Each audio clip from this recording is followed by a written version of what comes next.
नमस्ते दोस्तों, आप सभी का स्वागत है। कैसे हैं आप सब? मैं हूं हेमंत हडाऊ और आज मैं आप सभी का बहुत ही उत्साह और सम्मान के साथ स्वागत करता हूं हमारे इस खास एपिसोड में जिसका नाम है अप्रैल फूल।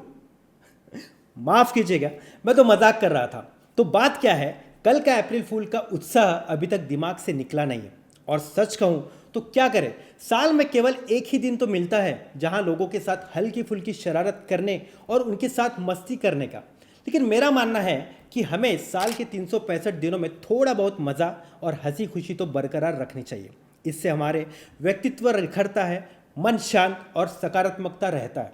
वैसे क्या आपको पता है कि ये अप्रैल फूल की परंपरा जो वर्षों से चली आ रही है, आखिर शुरू क्यों और कैसे हुई? तो चलिए मैं आपका मार्गदर्शक बनकर इसे आपके सामने प्रस्तुत करता हूँ। देखिए, अप्रैल फूल का दिन एक ऐसा अवसर है जो मज़े और शरारत से भरा होता है।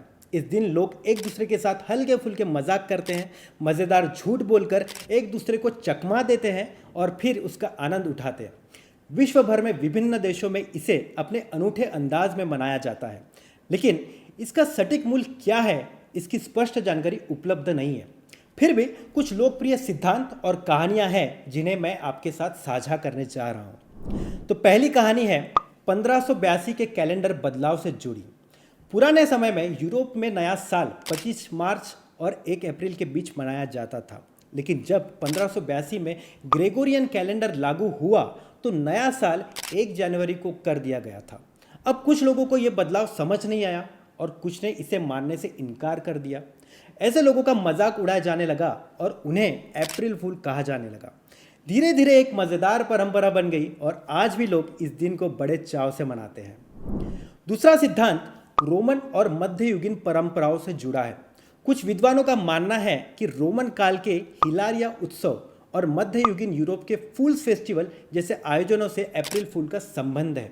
इन उत्सवों में लोग अजीबोगरीब वेशभूषा पहनते थे और एक दूसरे का मजाक उड़ाते थे। हिलारिया रोमन साम्राज्य में मनाया जाने वाला एक उत्सव था जो हंसी, मजाक और आनंद का प्रतीक था। यह मुख्य रूप से सिबेले नामक देवी की पूजा और उनके अनुयायियों से जुड़ा था। यह उत्सव 25 मार्च को आयोजित होता था, जिसमें लोग तरह तरह की मज़ेदार हरकत करते थे। हिलारिया की शुरुआत फ्राइजियन संस्कृति से हुई और बाद में यह रोमन साम्राज्य में लोकप्रिय हो गया। इसे डाइस हिलारिया यानी आनंद का दिन कहा जाता था। लोग मुखौटे पहनते थे, अनोखे कपड़े पहनते थे और एक दूसरे के साथ मज़े करते थे।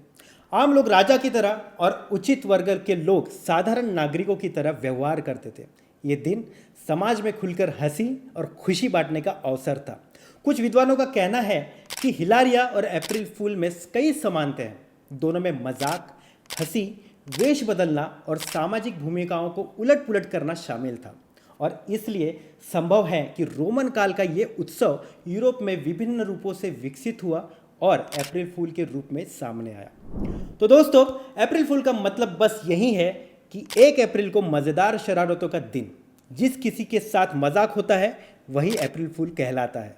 लेकिन इस दिन का मकसद किसी को दुख पहुंचाना नहीं होता, बल्कि सिर्फ हंसी मजाक और खुशी फैलाना होता है। हंसने से टेंशन कम होती है, दिमाग फ्रेश होता है और हमें क्रिएटिव बनने का मौका भी मिलता है। बस ध्यान रखिए, मजाक ऐसा हो जिससे किसी को नुकसान ना पहुंचे। सही तरीके से और सीमाओं में रहकर किया गया मजाक ही असली खुशी देता है। तो दोस्तों बताइए, आपने इस बार किसे अप्रैल फूल बनाया और कैसे बनाया? हमें कमेंट करके ज़रूर बताइएगा। और अगर आपको ये जानकारी अच्छी लगी हो तो वीडियो को लाइक करें, शेयर करें और चैनल को सब्सक्राइब करना मत भूलिए। तो मिलते हैं अगले एपिसोड में। तब तक कुछ ना कुछ नया पढ़ते रहिए, क्योंकि पढ़ोगे तो बढ़ोगे।